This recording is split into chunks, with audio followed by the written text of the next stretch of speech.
Hey guys, it's Jason Chloe, and this is like the 5th time we've tried to do this recording, but we're gonna try to do it right this time. So Chloe, tell us what we're talking about today. Drakengard 3! Good Yay! lord, everybody leave! Everybody leave. The podcast is over, nobody's gonna watch That's it, cancelled. Nobody wants to hear about this shit, but we're talking about it anyway, because it's fun to make fun of things that we like, ironically. Yeah! Yeah! Okay, so, should we start with why did we pick this? Yeah, because that's what we did last time. We were like, oh, hey. Oh yeah, the footage we lost? Yeah. The recordings that we lost because your mic didn't pick up the first half hour. It was 2 hours of recording. I know. 2 hours. 2 hours we lost. So bear with us if we're a little like, oh, we kind of already talked about this. Yeah. But it's still fun to talk about.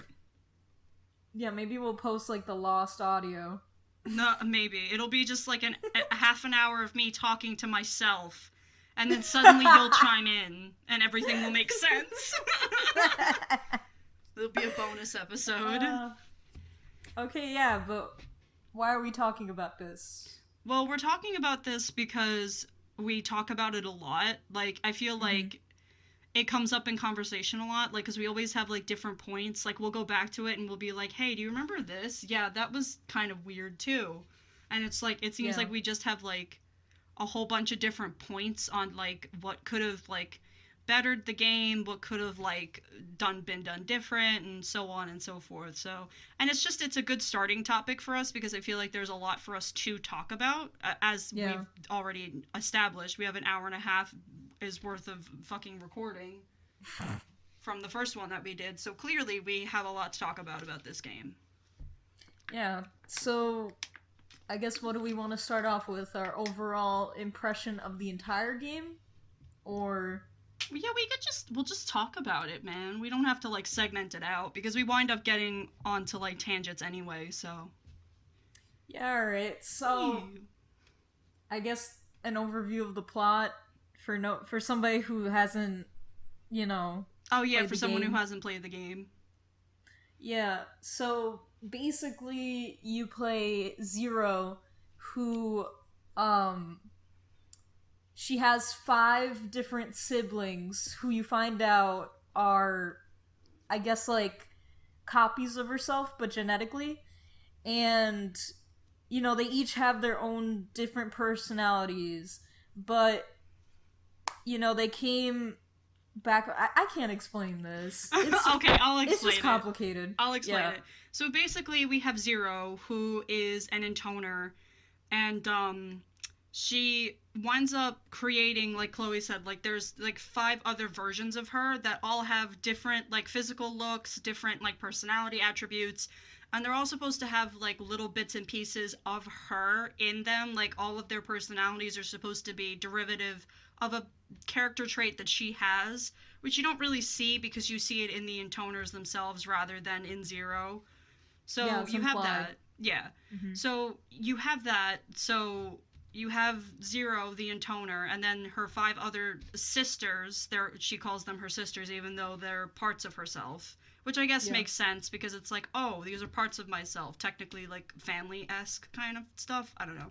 But anyway, so she's an intoner, and her 5 other sisters are also intoners. So it explains in the beginning of the game that the intoners have been responsible for keeping peace in the world for, like, I think thousands or hundreds of years. And, so there's that. And then now all of a sudden, Zero has gone rogue and wants to kill all of her sisters and become the only intoner. Now, the thing with that is her goal isn't as selfish as it sounds. Zero is being infected by this thing called the flower. It's never actually given, like, a specific flower name, like how in Nier Automata, the flowers that you see in Emil's memories are called lunar tears. This one is just called the flower. Yeah. So we'll just call it the flower parasite. So the flower is a parasite, and it lives in Zero. It took Zero as its host. You find out later on that she was originally human, died, and then the parasite, like, crawled in her and was like, hey, you're my new host now. And so the flower slowly drives its hosts insane and slowly like makes them more crazy and like more bombastic and just terrible in general. And you see that with the intoners. The intoners are absolutely horrid in personality and just in anything that they do, really. So Zero's main goal is to get rid of them before they make the world, like, just kind of like fuck the world up, basically. Is what her goal that she never talks about is. And you find that out at the end of Branch A. Well, not even Branch A. You find that out at the end of Branch fucking D, but you get insight into it in Branch A. So that's the general synopsis for the game. Yeah, and she gets her Glock out. She gets her fucking Glock out. You see her with her Glock out. Oh my god. Oh, and I forgot to mention one of the big things that you see in the beginning of the game. She's traveling with a dragon, and her dragon's name is Mikhail. He was originally an adult, and now he's a child. So, when dragons die, they have this wish to, they have this wish, and they can wish whatever they want. So he chose to reincarnate from Zero's will. But the dragon that Mikhail was originally was a dragon named Michael, who was a full-formed adult dragon who was killed in battle when Zero went to fight her other 5 sisters. And then after the fact, when he died, he reincarnated as a child dragon named Mikhail. And that's who Zero is currently traveling with. And she also picks up her sister's other disciples along the way, which the disciples are basically servants or like kind of like henchmen for the intoners. And they also serve a dual purpose where the intoners, and I guess because of the effects of the flower, I don't know why, it's such a weird fucking concept, but the intoners have an insatiable sex drive, and the disciples are there to kind of like satisfy that urge, which is like the weirdest thing, the weirdest kind of like plot thing you could have to throw in there. But this is Yoko Taro, so I'm not surprised. And it's kind of like a already weird drive for the disciples, and it gets into some like pretty, I guess, pretty touchy territory. Yeah, and it's just not good. Yeah, it's just not good. Yep. Yeah. So so I guess we'll talk about Zero first and then go down the line. Yeah, because that's what we did last time. Yeah. Well, first. Oh God. How are the environments in this game? No. Like, how is the gameplay? Oh my God. So okay. So I had told Chloe this because I normally like to experience games, but being that I am a middle-class person working 2 jobs and struggling to, pay my own bills, I don't always have the money to go out and just buy the latest new console and the latest new game, so I do watch a lot of Let's Plays. However, for Drakengard 3, just because... So, I originally found this game because after I finished playing Nier Automata, a bunch of my friends who like Yoko Taro's works were like, oh, you should check out the other stuff he's done, namely Drakengard. And I was like, okay, I guess. And they were like, oh, check out Nier 2, obviously, because Nier is, a prequel to Nier Automata. But, they were like, oh, you should check out some other of Taro's work. So I was like, okay, I guess. And I happened to stumble across Dito, and I was like, oh, I really like his character design. And then I really fell in love with his personality, too. It's a trap. It's a trap! It was a big fucking trap.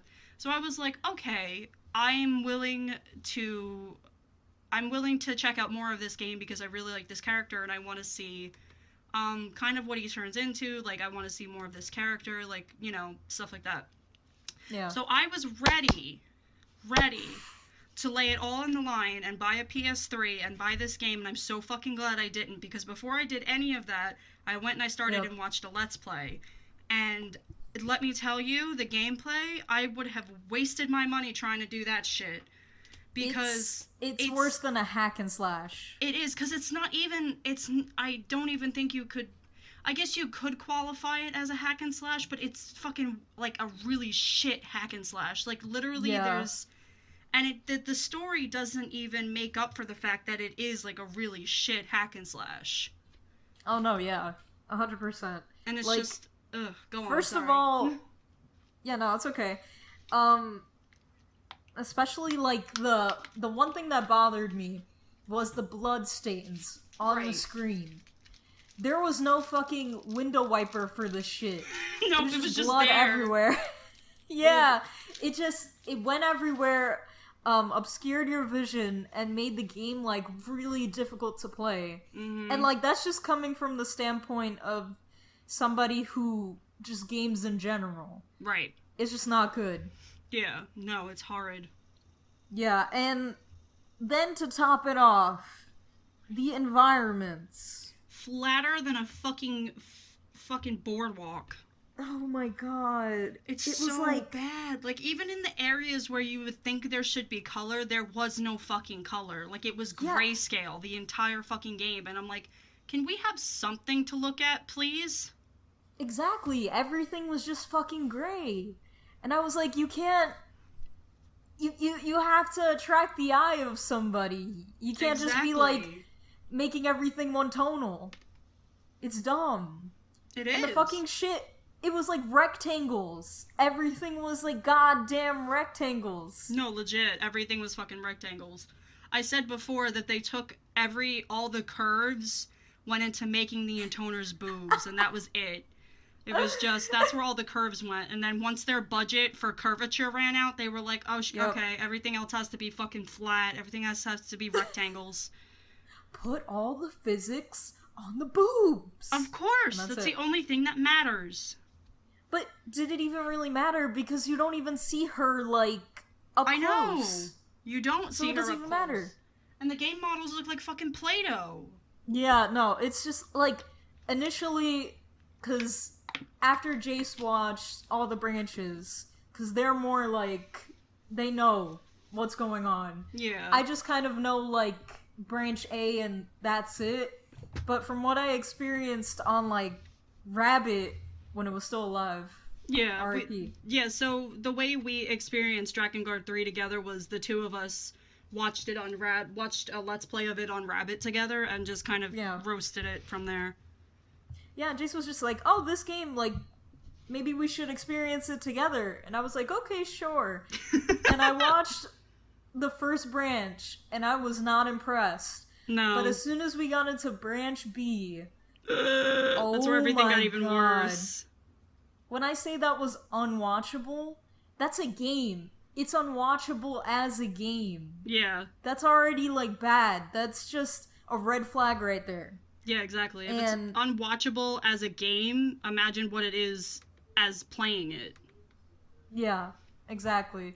So, I mean, like, overall, we don't want to bash Taro, but it's like, what we take from the game is what our opinion's gonna be. Yeah, exactly. So, yeah, you have to criticize this.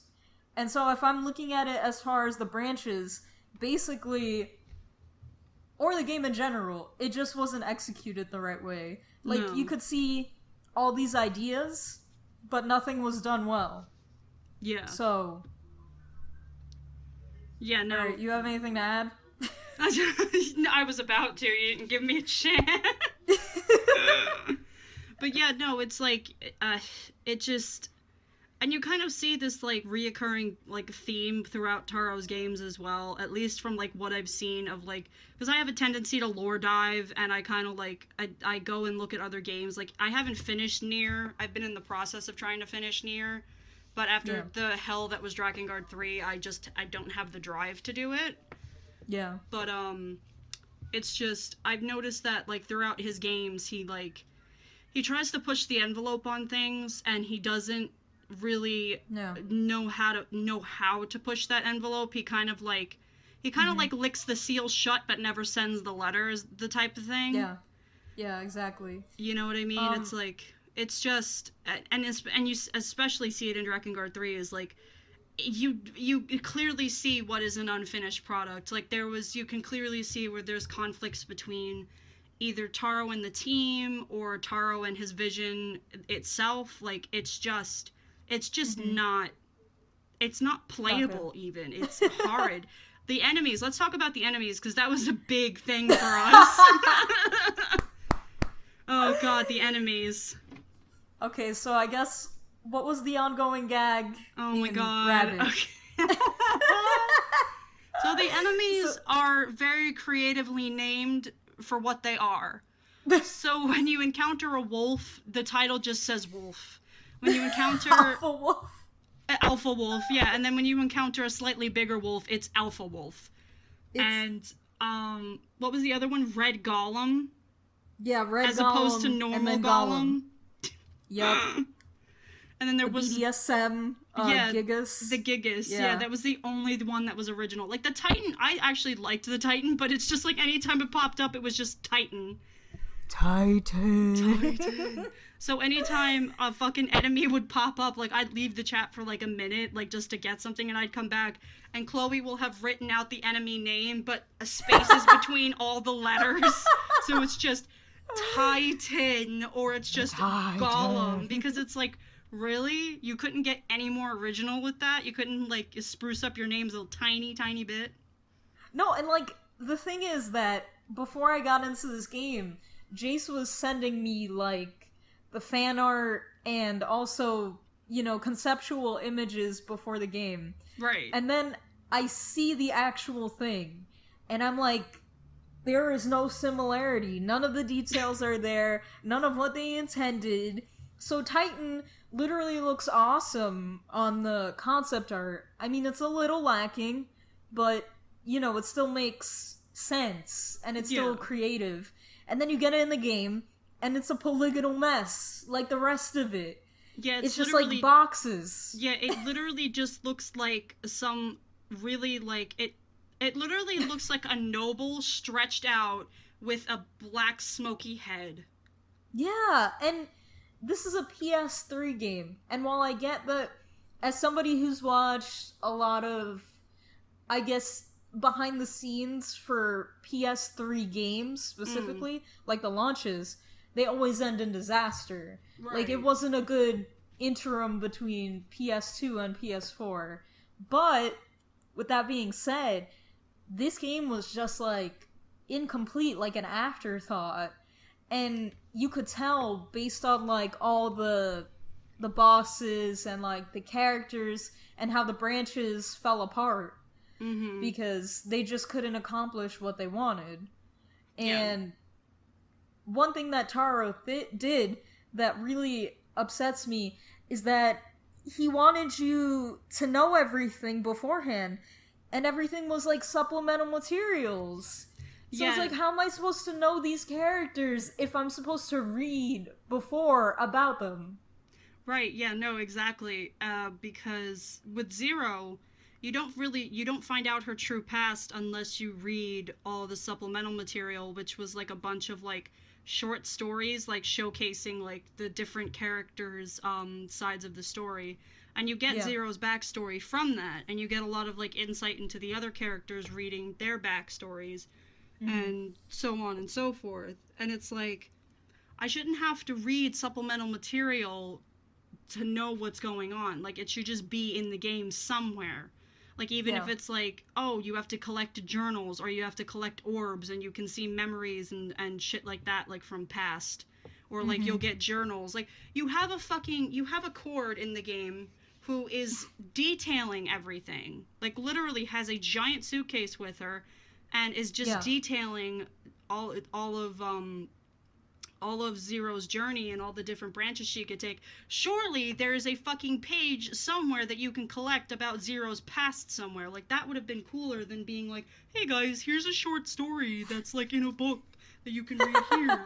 Like, why not give the players like a fucking side quest? Like, oh hey, go collect these journal pages that Accord like lost, and then you get to read them and find out about them. Like, you know, because it's just all like, of that was like implied, right? Apparently, but it wasn't. Yeah, exactly. Never That's mentioned the whole thing. in the game. Exactly. Yeah. It's not necessarily implied anywhere in the game. It's like I feel like he kind of made the game and had an idea for what he wanted, but didn't solidify Right. it until the game was done and was like, oh yeah, I guess I'll do that now. It's like, like, I'm not sure when the stories were released. Like, if they were released alongside with the game, sure. But I mean, it Hmm. still could have been that, like, he decided on the stories after development and then delayed the launch until those stories were complete. Which, sure, by Yeah. that time they can make edits and stuff like that. But it's just the way it was presented didn't feel that way. It felt like everything was just kind of not All over the cohesive. place, yeah. Yeah. And talking about Taro, just like an overview, I'm not trying to bash him, but because I know that his intentions are to subvert, what essentially is like a traditional video game, Right. quote unquote. And like there's people that follow him, so obviously he's doing something right. Right. But like I personally don't care for how he subverts the material. Oh yeah, Like same. yeah, I don't think he understands like the psychology of like how humans work. And like he lives in like this fantasy realm where somebody could be like a nonstop murderer all the time and that wouldn't be taxing on their mentality. Like that doesn't make any sense. Like something has to give. So that's what ended up happening to Zero, is that in her backstory, she was essentially, subjected to like a lot of mental trauma, but it amounted to her lashing out and murdering people who like exemplified that trauma. But then it also bled into her killing people that she cared for, Yeah. and I was just like, what? Yeah, no, it literally made no sense. It was like, up until the point where she was killed, she was just, because that's how she died, she was killed. But, Yeah. up until that point, like, she's literally just nonstop killing. Like, anytime, like, a trauma would happen, her retaliation would be to just keep killing. And I'm like, I don't... Jab the knife. Yeah, it's Jab like, the knife. I don't feel like that's... I just don't feel like that's realistic. Even with, like, because this was even before the flower took hold of her, which, a reminder for the people at home, that's supposed to make you, like, more wacky and more, like, unstable. This is Yeah. before the flower took hold of her. She's just constantly killing people because she lives in poverty, and I guess that's just what they do in this world, is they just kill. Yep. And, it's just, it just shows a lack of understanding of just characters, just for me anyway. Like, I remember reading it and being like, this just feels like a very one-dimensional character. And that's the whole thing, is like, you play Drakengard 3 and a lot of the characters just feel so one-dimensional. Right, and you previously like said in the audio that we lost that you more like the characters as you made them in your head. Yeah, Like, yeah. Yeah, Yes, that's so, what you enjoy. yeah, exactly. So, like, basically, like, for me, what wound up happening was, as I was playing the game, like, I would see, like, I guess you could call it, like, the guidelines that Taro set up for these characters. Yeah. And, like, I sort of, like, filled in my own pieces as to what I thought their characters were like. And I enjoyed that more than what the actual, like, realistic, like, character, like, what characters I was seeing on screen were. Like, the characters that were in my head that I filled in bits and pieces for, I was like, oh, these are the characters that I like. But once I stripped that away and looked at it bare, like, as it was being presented to me, it was just, it's just not there. They're not characters that you can that you feel bad for. They're not characters that you can relate to. They're not characters that really do anything for me, to be honest. Yeah, and there was like definitely all the characters had some sort of disconnect. Yeah. Like it seemed like a bunch of people wrote them and then they mishmashed like what they wanted to keep and what they didn't. And then Taro came in and was like, okay, but I want this character to be this way. And then they had to kind of swerve and like change the character entirely. So what ended up happening was a lot of characters went from having that deep, like, different tone to them to turning into, just the caricature, like the stereotype that we expected of them. Yeah, exactly, which was like really just kind of a letdown. Yeah. Because you're waiting, it Um feels like you're waiting this whole time for the characters to switch from that trope, and they never do. They stay that trope the entire fucking time. In fact, they get yeah. even more into it as the branches progress, and you're like, okay, What where's the happened? point where you switch? Where's this whole philosophy, that philosophical Taro that's supposed to come out at some point that he's Yeah, known because for? everything, backtracks. Like, all these Mm, characters that, you're growing with in the game. Like, the whole thing with a game is either you go one way where somebody evolves mm-hmm. or somebody devolves. Right, And, like, you exactly. can't flip flop between that decision. Right, it feels So, like the characters get to like a top point and then they just go static, and it's like, okay, and they thanks. never hit that, like, they never hit that level up. Yep. Um, and I guess we can talk about, like, what were our impressions of each of the characters. Oh yeah, the So, I guess, intoners were what we were going to talk about yeah, next. yeah, so let's start off with Five. Oh god. Five is a giant Queef. queef. Like, Five is a queef. that's all she is. Like, here we go into the game. Like, at first, you get a taste of what everybody's like, which is like what usually happens in a game. Right. So, after the initial, I guess, prequel to the game, you meet all the intoners, like, very briefly, and then Zero eventually, after, like, a year of getting defeated in this battle by them, comes back and starts picking them off one by one because they think that they killed her in the initial battle. So, for Five, you know, you know her as like a crude kind of sultry person, and like what she says is actually like kind of funny, Yeah. and it reflects an aspect of Zero that you kind of see. And then she's just a giant flaming asshole, Oh and that's yeah. like an understatement for that, because you Yeah. find out that she's because with the disciples we found out that they're supposed to accomplish like sexual desires Yeah, of they're the supposed intoners. to. Yeah, they're supposed to satisfy the intoner's sexual libido, which is like off the fucking charts for any living thing. Yep, and that's where it starts getting like, again, very touchy, very like not a good sensitive subject to just like throw around. So it turns out that her specific intoner, I mean her Disciple. specific disciple, Dido, turns out to be getting sexually assaulted by her basically and raped. Yeah. And like I don't think Taro goes about that the right way. Like I don't think he ever goes about, sensitive topics the right way, but he No. really doesn't handle it well in this scenario. No. Yeah, and that was like kind of yeah, just it very much wasn't handled well at all, Yeah. and it's like I get in the sense like I wanted to have like an intone or like a disciple that was different, I suppose, that was like, oh Mm-hmm. well, I'm not whipped by my intoner, like I hate my intoner type of thing, but it didn't have to be that Yeah. specifically. It didn't have to And it just be where he was being sexually abused. yeah, but like even if that was the case, I feel like he just didn't have it be like, presented the Realistic. right way. Yeah. It was just like super explicit, and then everybody made a joke about it afterwards. Yeah, And that like was it. you could see like Dido using that as a coping mechanism, Mm. but it just doesn't like it doesn't sound the right way.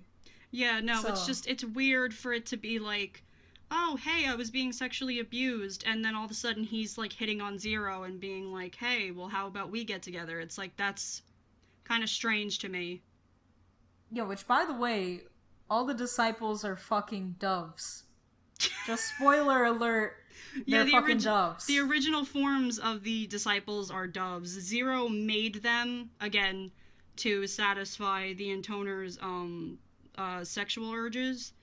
Yeah. And they were originally doves and she made them humans, and you find that out at the end of the game when she's like, oh, no, you're not coming any further with me, bye, fly I'm away. saving you. Yeah, she's like, Then fly it turns away. into like Hatoful boyfriend. Legit Hatoful boyfriend. Yeah, and it's just, you know, I don't know, it just felt like it didn't make any sense. Just them as doves. And just sorry to cut in again, but quote from the man himself. He said that he did not give any thought to the disciples. Yep. Yeah. He was just like, no, we just kind of put them in there. And it's like, I just want to remind the people at home that these are the party members that you're traveling with. These are the party members that stay with you, that you have constant dialogue with. Yeah. So for him to be like, yeah, no, we didn't give any thought to the characters at all. And it's like, you can kind of see that. You can kind of see where they were trying to do something meaningful with the characters and then just didn't care. No, yeah, and then you don't admit that. You don't say, oh yeah, they were an afterthought. And that just, again, that, like, goes back into how you said that, you know, you're making up what you like about this character. You like the made-up version in your head, but you don't like the real thing. Because there's no substance to, like, the real thing. Exactly. So, it's like there's aspects of substance that you like, but then when you look at what's actually being presented to you, like, in full context, you're like, well, no, actually, I don't like anything about this character. I like aspects of this character, but I don't like what's being presented to me. It's like, what the fuck? What the fuck, man? What you doing? Why you doing this? It's so rude. That's how I talk all the time. What you doing? I love that. What you doing, man? What you doing, man? But yeah, no, it just, like, I was just disappointed in how all these ideas and all these things that he brought up and, like, introduced could have been, like, full-fleshed ideas. Yeah, it could have been a really good game. Yeah. And that's what's the sad part about it, is that I can see the diamond in the rough, basically. I can see, like, what could have worked for this game. And it could have been, like, you know, a cult classic, but in a good way. Right. Not a bad way. Right. Yeah, so it's just disappointing. Yeah, and like... Go on, sorry. Oh no, it's just, like, the disconnect between what was conceptualized and what was actually, you know, made and shown before you. And, like, that's especially exemplified in 4. Like, her design was literally supposed to be a pirate because her whole, like, theme, basically, because all of them have themes. And 5 had the seas, and 4 had, like, I guess this weird domain of, like, the forest, but also it involved, like, flying ships. Well, and that could have been cool. 4's domain was the mountains, 3 was the forest. Oh yeah, the mountains. Yeah. And, you know, how she would scale them is through her flying pirate ship. Right. And, you know, like, I was expecting, oh yeah, a pirate. That sounds interesting. And then she's just a whiny, like, caped bitch, I guess. I don't know. Yeah, her style wind up, rather than being, like, more pirate, definitely wound up looking more, steampunk-esque. Yeah. Which is cool in a way, but, like, it's, I feel like the pirate would have made more sense since she does have a flying ship. No, and even her personality was more like somebody who's, like, a swashbuckling, like, you know, pirate adventurer who manipulates to get what they want, etc., you know? Right, or at least it seemed like that's what she was supposed to be. Yeah, and then they just went the entirely opposite direction and had her be, like, an infant. That's basically what she is. An infant. An virginal infant! I don't know what else to say. Like, her being a virgin is, like, the most prominent feature about her. Yeah, legit. She literally, like, when you hear, like, people be like, oh my god, that person is such a virgin, like, that's, like, she acts like the actual, like, caricature of what people think a virgin would act like. And it's that's just... what I'm gonna start acting like. You're gonna start acting like a virgin. Yeah. Oh my god, Chloe is such a virgin. Oh my god. I'm such a prude. I can't go outside. Somebody's gonna see my private parts. Like, oh my what god, the you can't fuck? talk about sex around me. That word is banned. You're canceled. no. Yeah, like you're talking about peeing, but peeing uses your sexual organ. You can't pee. You're not allowed. Yeah. Can't do anything. That's it. Nope. It's canceled. Nope. Nope. Oy. But yeah, so 4 was kind of a disappointment, sadly. Yeah, and she gets killed off pretty quickly. By the way, like, as you go through the game, people, like, the boss fights get harder to get to, and the process is more tedious. And when I tell you that shit was a bore, like, the interim of the game, I could not stand watching it after 4. Yeah. No, legit. Like, I couldn't do it. I was doing it when I watched it on my own, but I did it when I was watching it with Chloe too. I would literally scan, like, and watch the thumbnail, like, on the video, and see when a dialogue head would pop up, and that's when I would stop, and I would keep doing that. I would skip through it until the end. Like, I would just skip through to all the dialogue, and then that was it. And we would finish honestly, the video in, like... We finished the video in, like, 5 minutes, and some of them were, like, 15, 20-minute videos, and we'd finish them in 5 minutes because that's all there is 5 minutes worth of dialogue as you're hacking and slashing through the soldiers, who, by the way, only have 3 fucking voices! 3 fucking voices for an army of soldiers. You have the old dude, and then you have, like, a commander general type guy that, I guess, you know, and then you have the whiny guy that's, like, literally every 10 seconds you hear, oh no, my bow broke. And I'm just like, shut the fuck up, I don't care! Oh my god. Which the voice acting in this game is not good. Even the voice actors like, sounded like they didn't want to be there. Yeah, no, and like, the one thing that I had a really big problem with is that for Zero and the Intoners, the Japanese audio was recycled. Yeah. For when they, like, because they have this, like, overdrive kind of, mode. You know, mode. Basically, they scream when they go into this overdrive mode. And they go, yeah! Yeah, that's it. But, like, worse. And all the intoners have that same exact scream. Like, it's not very varied at all. Like, I know screams are hard to vary, but the thing is, it's exactly the same, an exact replica. Yeah, no, it's just, it's not.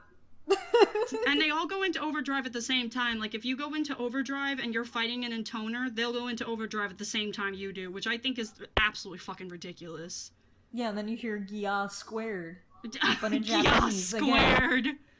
Well, that's what happened. I know, it's funny to think about. Yeah, it's just... No. It's yeah.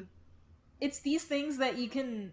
And also, the game... Speaking of, like, that being a letdown, the game tries to make light of their horrible gameplay and, like, Oof. Obviously things that didn't get 100% developed. Yeah. Like, and that happened... Sorry, go on. Oh no, I was gonna talk about the Legend of Zelda thing. Yeah, we'll get to that, but I also want to talk about the fucking precision jumping shit that they kept going back to. Oh no, oh my god. So there'd be sections where you have to jump, like there will be like floating squares and you have to jump across to get to the next section. This happens about at least 5 times in the game, and every time you get to it, the characters will make a joke about it. Now, I understand poking fun at gameplay mechanics now and again. Like, it's funny when, you know, characters break the fourth wall.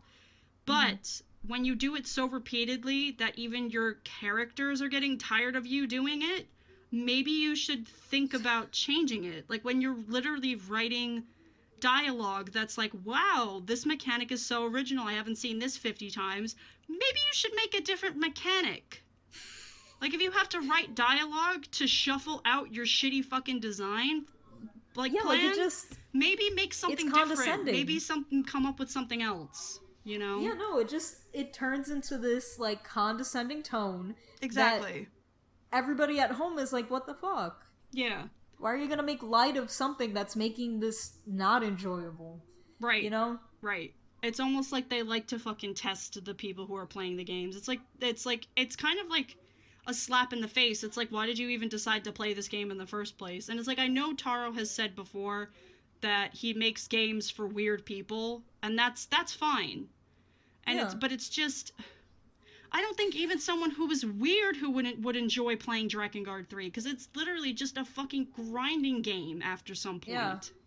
It could have been a mobile game. That's how bad it is. Yeah, literally could have been a mobile game. Could have been literally one of those cookie clickers that you just put down and, like, let it happen. It could have been. Drakengard 3 cookie clicker. Sign me up, Taro. 100%. I'm keeping and even all mobile the money, though. games It's are my more idea. impressive. I'm keeping the money, though. It's my idea. Drakengard 3 cookie clicker. Dido's gonna eat that cookie! Oh my god! Fucking Gabriel swoops in. My fucking cookies, bitch! It's like, Gabriel, no, get out. You're not supposed to be here. You can tell that we only favor certain characters that we've made up in our heads, basically. Always. Dido is my baby. I love him to death. Yeah. And I do love Zero too, but I like the Zero in my head. Yeah, no, I do. I like the Zero in my head a lot more. Yeah, because I see her as more, like, compassionate and more maternal to Mikhail, which you do see, but you only see it at the fucking end. It's like, why couldn't I have seen more of that in, like, I don't know, Branch A rather than Branch, fucking Z? Yeah, no, and it's just, like, especially the flower's influence on the characters, because it is an evil parasite, it just doesn't make sense. Like, it's always, like, a flim-flappy idea that's never fully fleshed. So, like, I assumed that, you know, the flower initially, when it took a host, it wanted to basically, you know, put in this puppet and, like, establish them as a good person and, like, have everyone indebted to it, basically, through Zero. And that's why she has this personality that the sisters remember, but that isn't her actual personality. So it's like a false nurturing personality. But it doesn't add up that way, and it's not conveyed that way. So what am I supposed to think? You know? Exactly. Because it's like, it's weird, because it's like a lot of her sisters will be like, oh, Zero, you never used to be this way, blah blah blah. But all of the supplemental material states that she's always been like that. She's always been vicious and just nasty and has hated the world because of what it's done to her. And I'm like, you're confusing the shit out of me. I don't know what's supposed to be true and what's not supposed to be true. And it just really rattles my chain a little bit. Yeah. Do you want to talk about the Legend of Zelda level? Oy. Oh, God. So, there's a point in the game when you're in the woods, you're going to fight 3. I think it's, like, one of the, like, fucking 3rd level, like, in the actual, like, forest itself, because you hack and slash through at least, like, 3 or 4 different levels before you get to the actual boss. Right. And so there's an area in there called the Lost Woods. Now, anyone who's played The Legend of Zelda will know that that sounds familiar, because it's in almost every Legend of Zelda game. Now, I know that the Lost Woods is kind of like a catch-all term, and it's in other media as well. And a lot of people will be like, oh, well, Jace, just because it's called the Lost Woods doesn't mean they're ripping off of Zelda. But then you actually watch what they're doing, and they are ripping completely off of Zelda. Because in most Legend of Zelda games, when you're going through the Lost Woods, you have to follow flames to get through the pathway. Otherwise, if you veer off the pathway, you get sent straight back to the beginning if you don't follow in the correct order. And that's the same exact thing that you're doing in Drakengard 3, is you're following these, like, statues that have flames on them, and you're following them throughout the Lost Woods. And that tipped me off in the beginning to be like, wow, this seems very familiar. But to add the fucking icing on top of the cake, they make some of the statues make a remixed version of the Zelda treasure noise. Like when he opens up the box. Or like not even so much the treasure noise, but like when you figure out like a puzzle and you hear that, like it makes that fucking chime. And I'm like, you have to be eating my ass raw to think that I would not fucking pick that up. Really? Yeah, no. And, like, I could be overshooting it, but, like, I really don't think I am. No, you're not. It was, as somebody who doesn't even play Legend of Zelda almost ever, Yeah, fair. I knew what that noise was. Yeah. Yeah. So, you're not, they were poking fun at it. Yeah, they literally stuck a fucking flaming candle up my ass with that. They were like, haha, this is so funny. No, it's not funny. It's not funny. Fuck you. Because Legend of Zelda is a really popular game series, so eat my dick. Yeah, and it's better than fucking Drakengard 3. The Legend of Zelda series. Even though I don't even need to be, because Legend of Zelda is popular on its own, and a lot of people like it. Yeah, exactly. So. I guess we gotta be kind of quicker, because we have to go over shit, 3, we got 15 2, and minutes. 1. Shit. Shit. Yeah, we can't go on about Drakengard 3 all day. Yeah, no. Even though we could, apparently. We went on for 2 hours last time. But anyway, yeah. 3 was basically Taro just put in a video game. That's basically what it is. Like, unfiltered let's elaborate Taro. on that a little bit, because we know what that means, but the people at home don't know what that means. Yeah. So basically, there's like these fake deep, or not even fake deep, but philosophical questions that 3 often, like, falls into. And overall, she's like a very lazy person, very sleepy.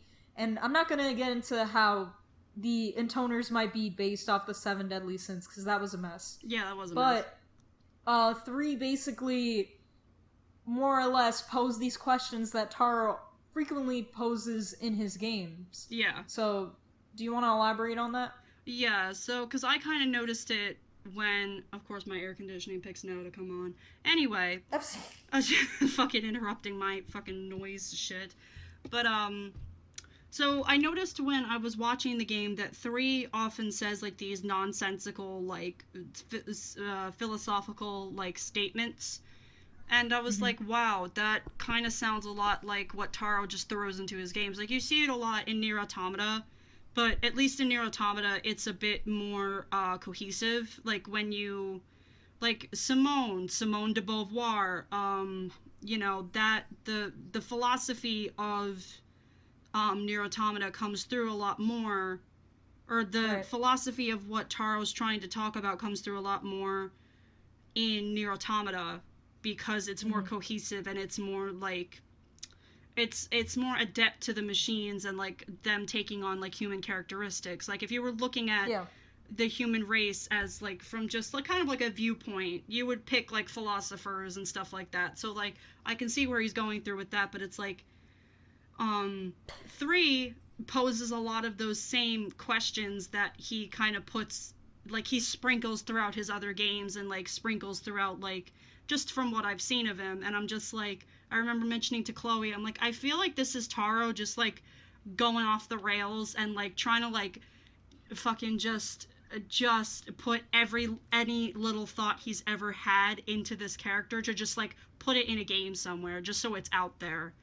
And that's what 3 kind of feels like. She just spouts this philosophical nonsense and these riddles and shit, and even the characters call her out on it, and they're just like, none of this means anything. And it totally could, because like some of the lines, if you piece them together, like if you really pay attention, she is talking about some of the things in the plot, but other times it's like, I really wish you would just stop talking, because none of this makes any sense to me, and I quite frankly don't care.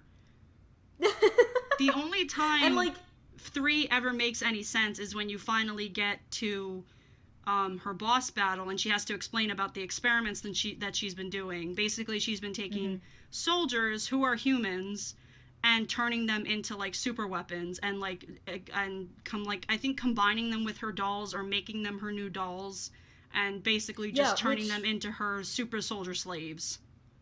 Yeah, which was really creepy and really effective, and I thought that, overall she was one of the more interesting of the intoners. And like, I think it was interesting. She had a lot of stuff. Yeah, absolutely. And I think it was interesting, too, how I think her level I liked the most, because Octa had a very good reason for abandoning her, and it's the first time in the game that you see a disciple abandon their intoner for a good reason, because he abandons his intoner because of what she's doing. And like, you could, like, you know, he does say that's not the only reason, because he also has a very high sex drive, and apparently she's not performing anymore. Like, she doesn't want anything to do with him because, you know, she's found her dolls, so she doesn't want anything to do with him, and he's not being satisfied. But the reality of the situation is that Octa does seem very perturbed by what she's doing and the experiments that she's running, and it's the first time you really see a disciple care about their intoner and about, like, what they're doing and about how they're affecting the world. And it's the first time that you get to see anything like showing that, like, showing empathy. And it's like Decadus, who is Four's disciple, he does care for Four, but it's just like he's very quickly washed away, and the empathy that he has for her is very quickly gone. It's like Octa's empathy for 3 is very quickly washed away after you move through that boss battle. And you could say it's the effect of the flower, you could say it's the effect of how the disciples feel about, you know, like, their relation to their new intoner and whatever else. But that boss fight with 3 is, like, I feel like that is the only, like, pivotal moment in the game besides the ending in Branch A. Like, I feel like that is the only point where I was like, oh, this game is kind of cool now. And then it's not cool anymore. And I liked that there's this reoccurring theme with the disciples where it deals with coping mechanisms and how they kind of, you know, use certain things to mask the actual, like, torment that they went through with the intoners. Oh, yeah, so absolutely. I do like that dynamic, especially because it's coming from female intoners, so it kind of, again, it's like a subversion of the trope with, like, you know, males being subservient to, like, females and having actual, you know, issues that would usually be the other type of, just basically, like, flipped around. Yeah, like how it usually, like, it's usually shown that the females are submissive to males. Like, that's the normal thing. So it is subverting the trope by having females as the dominant ones. But the thing is that, especially with Zero, like, Zero is so fucking manned out that it doesn't even matter. And 5's just disgusting all around, which is, like, I was saying before, how we do need more, Valkyrie Aurora, she covers a lot of Taro games and a lot of, like, Nier lore and stuff, and she's really good at it. I love her videos. Actually helped me piece together, like, what's going on. She mentioned that she likes the intoners because of how disgusting they are. And I agree with that. We do need more, like, disgusting girls in media. Like, we need to show, like, that they're not all pretty princesses and they're not all delicate flowers. Like, some girls are just nitty gritty and disgusting, and, like, some of them are good that way, some of them are bad that way. But the problem with the intoners, I feel, in my vision, is that they're disgusting, but they're not a fleshed out disgusting. Like, they're a very one-dimensional type of disgusting. Right. Is the problem. Which, like, in itself could be, like, actually making, like, a point. Yeah. It could actually, like, do something, but the problem is I know it's not intentional. Right. Like, it's because they didn't have enough time. Right. You know? Yeah. And, like, I guess we should move on to 2 and 1 and kind of sum them up. So, 2, basically, for most of the game, she has a psychotic break because of the flower's influence. So the flower is making all the intoners eventually succumb to insanity. Right. So, for 2, it happens to her really early, and it becomes, like, a non-verbal insanity, which is interesting. But, like, you don't get any of her character, pretty much. Yeah, you see her, like, when Zero initially goes to fight the intoners, you see her, like, really bubbly personality, and that's the only time you see it ever, which is, like, I get how that can be heartbreaking in a way, like, if you remember all the way back to the beginning and you're like, oh, wait, you were really bubbly, but the whole thing is it loses its effect because you don't see any more of 2 after that opening. Like, you don't see that bubbly personality, so by the time you get to her, you might have forgotten, like, what she was even like when you first saw her. Exactly. Because she becomes, like, the damsel in distress, kind of, especially in the case of her disciple, Sent, who is, like, a blockhead and a dick, nobody likes him, No. even in game. Yeah. But, you see that she relies on him and she actually trusts in him in, like, a naive way. Yeah. And that, like, does, again, like, go back to her personality initially, where it's, like, bubbly, and she's very trusting of other people. Yeah. And she did have, based on the supplemental materials and some of the implied content, that, she was gonna start an orphanage with Scent. So, she was one of the siblings that had the purest intention, but she gets thrown to the wayside, so it's like, we don't see the contrast between, let's say, like, the Vile Five, to, like, the very heart-filled and, like, emotional, too. You know what I mean? Yeah, it's just, you just get a bunch of intoners that, for lack of a better word, just suck. Like, you don't get to see any, like, empathy, really.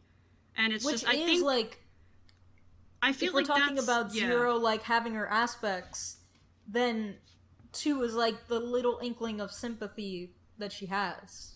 Right, and that's, like, the only, like, little, like, smidge of, like, anything that you see, and it's just, it's annoying, because it's, like, it's trying to be deep where it's not being deep, and it's, like, I hate that. I hate when people try to be deep, and it's not actually making its point. It's like, you are not getting anything across doing this. You're just creating more angst for the sake of creating angst, and it's fucking abysmal, in my opinion.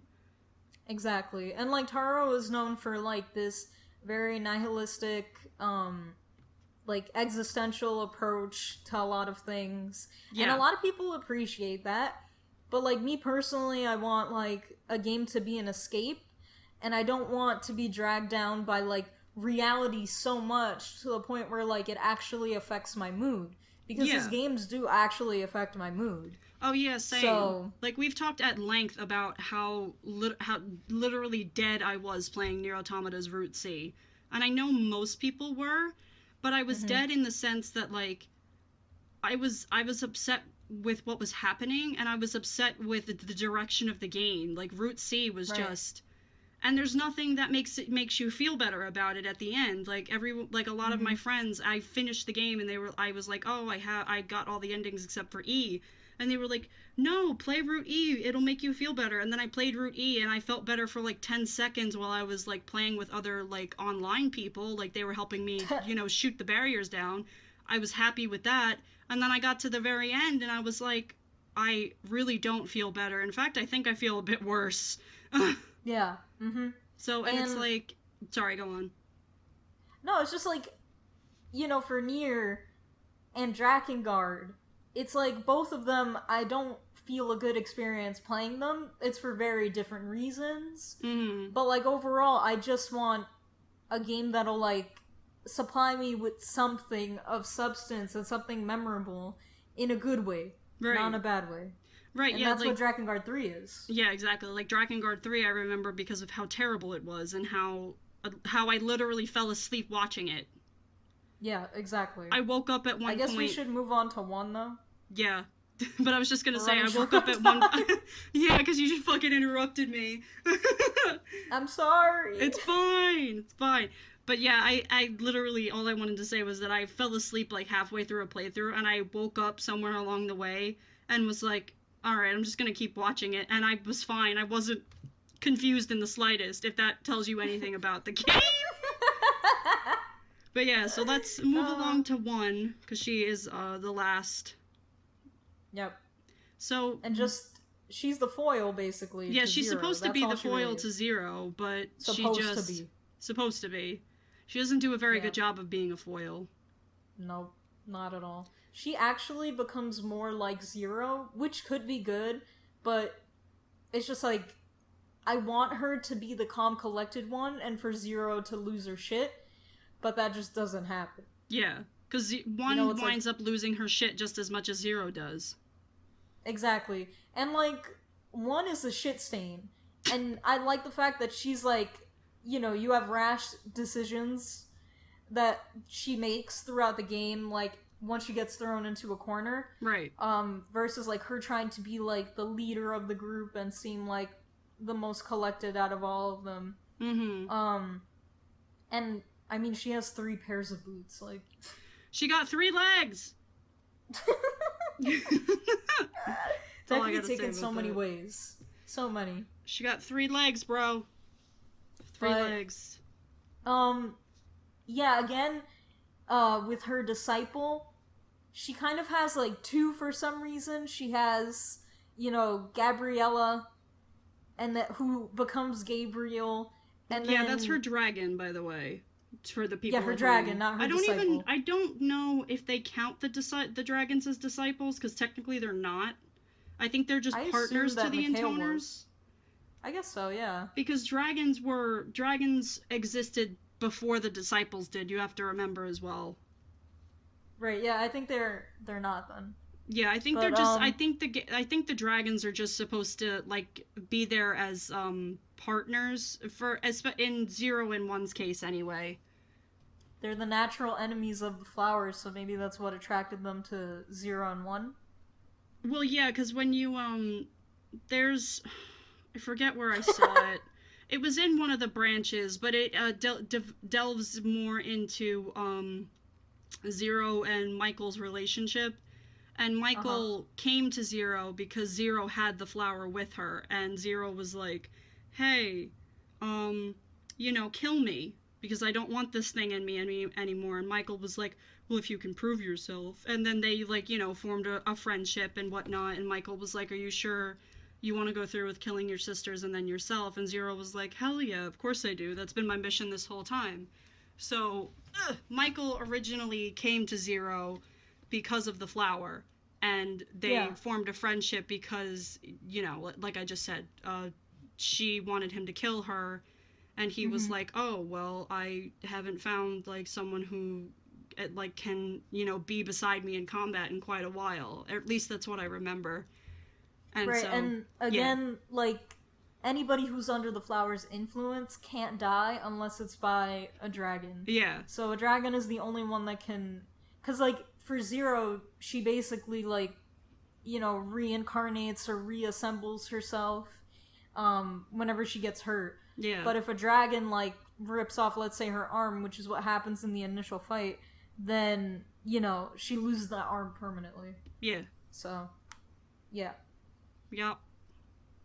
I guess we can talk about Brother 1 a little bit.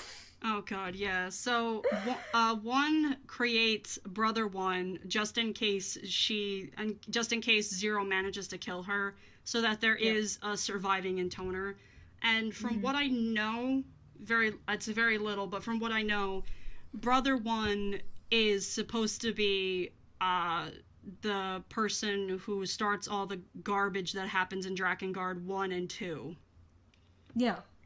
And I want to mention, I didn't get all the way through Branch D, so this might not be accurate, but he only ever appears in Branch A. He does not appear in the other branches, as far as I know. Which I think, you're making a prequel game about your other 2 games that you have, I think the guy that started the catalyst for everything should have a bit more screen time than the last 5 minutes of the game. Maybe should have a little bit more screen time. That was something that pissed me off. Yeah. If you're gonna have a catalyst for a game and him only appear for 5 fucking minutes, then sorry, that's not good game design. Yeah. And, like, I enjoyed, personally, with him, the whole thing about, you know, he realizes his mistake in, you know, killing 0 and 1. But of course that lasts for 10 seconds. And then he goes hysterical. Yeah, because... Yeah, exactly. Because, like, the whole point is that, essentially, they wanted to eradicate the flower. That was her whole purpose. Right. And, you know, realizing that he technically has the flower in him, you know, that's why he, you know, loses his shit. Yeah. And then believes he's won, or whatever, and starts a cult, you know? Right. But, some fucked up shit, man. It is. It's just, I get tired talking about it. I really do. And then the incest card. Oh, Let's yeah. Just briefly just glaze over the incest card, because you gotta. There was a lore bit where apparently, so I guess in one creating Brother One, he kind of thought he took on the role of being a disciple, which meant that he had to satisfy one's sexual urges, but one was so repulsed by the idea because they're supposed to be siblings in a sense that she was like, no, we're not doing that. But he was very much like, oh, but we should.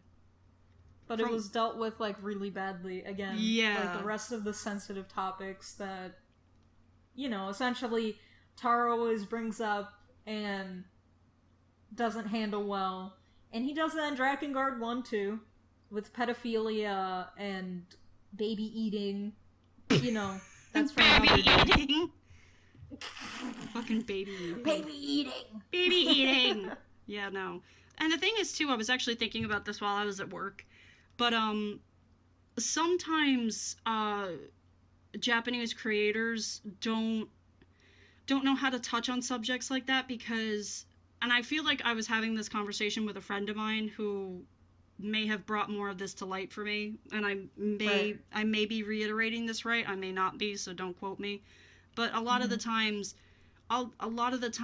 incest and like sexual assault and stuff like that is kind of like not dealt with well in Japanese media because it doesn't really happen there. Like, it's not like their crime rate is astonishingly low from what I've heard and from what I've seen. So a lot of stuff like that doesn't really happen. So like when they try to tackle it in media, they don't really know how. Like a lot of like I'm not saying that American producers know how to tackle sexual assault and anything like that any better, but I feel like we have some kind of like understanding that when you're dealing with it, it has to be in a sensitive way and it has to be done correctly. Otherwise, your audience is going to flip shit at you. I feel like with Japanese media, that's not so much the case because it's rarer there. I'm not going to say it never happens because it happens all over the world, sadly. But I want to say that like maybe cases of it and reports of it and just maybe acts of it in general are different over there. So it's like them, a lot of like media like that, and maybe Taro is that way too, is like they don't deal with these very real issues and these very real like sensitive topics in a good way because they haven't been exposed to how to deal with it. And it's just, and I say that because when Chloe, you've told me that in Drakengard, the first game, one of the main characters is a pedophile.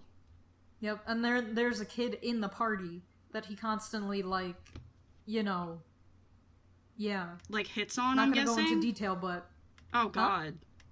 Yeah, no, That's really fucking gross, because you've told me about it, but I haven't, like, actually seen it.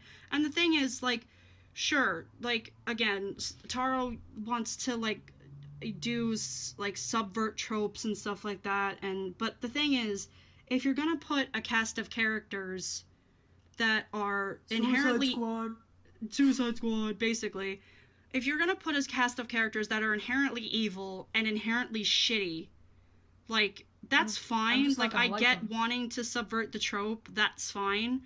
But don't give a pedophile the spotlight. That's not the person you want to give the spotlight to. You never want to fucking do that.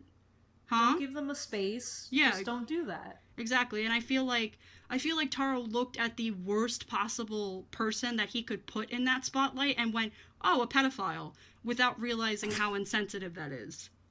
Yeah, no, it wasn't good. Because there's ways to push an envelope without pushing it off the cliff. Yeah, and which he is what constantly he does, pushes you know it what I off mean? the cliff. And I'm like, you need to stop doing that. You need to stop jumping the shark so much.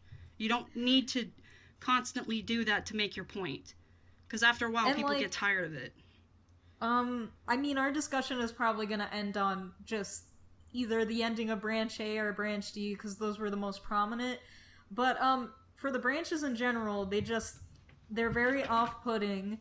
They put you in a space where it doesn't even make sense. Events have happened off-screen, and again, that has to deal with, you know, Taro wanting to use supplemental material, and, like, cramming all these alternate universes and what-ifs in a game where there wasn't enough time, and there wasn't enough leeway to explore that option in the first place, and he kind of was just like, or maybe the team, or maybe, I don't know, whoever was responsible, and greenlit it because somebody did. Yeah. Where they were basically just like, yeah, let's just put this branch in there where all this stuff happened that's alternate to branch A, but you gotta figure it out.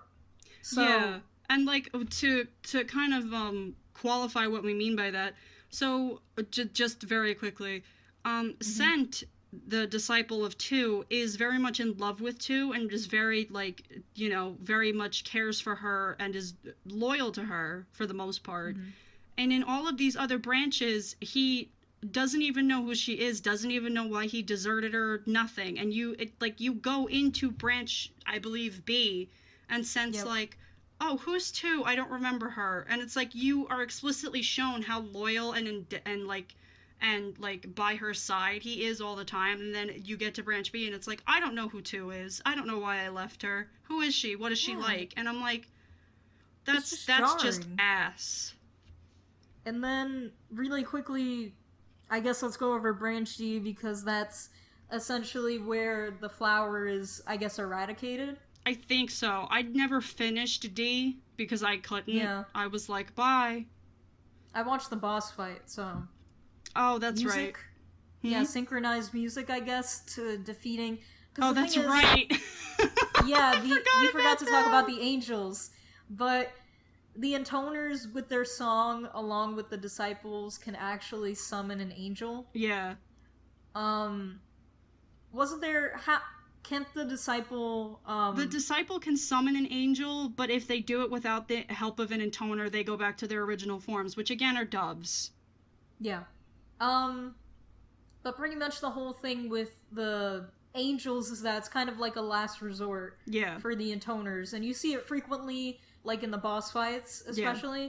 But, I guess in the last boss fight, I believe it's Zero's angel. Yeah. And all of them kind of combined, more or less. Right. Like all 5 siblings. Because the flower's insanity basically takes them all over. And then, you know, Zero tries to put it so that Mikhail, the dragon, is forced to destroy all of them in one go.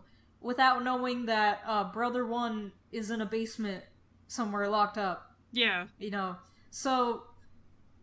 I guess that's, in any canon, the flower isn't entirely eradicated, and it just becomes, you know, the disease that overtakes Drakengard 1. Right. So, which isn't it does alter the world. That's the white chlorination, or is that in Nier?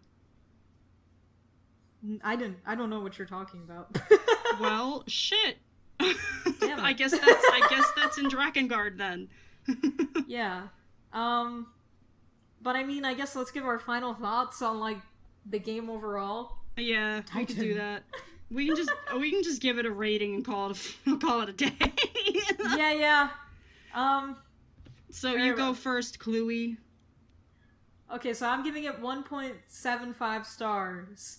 Hell yeah. And that's only because I believe aspects of the script are worthwhile. Yes, the script was fucking hilarious. The character designs were pretty good for the intoners and the disciples. Yes. That's it.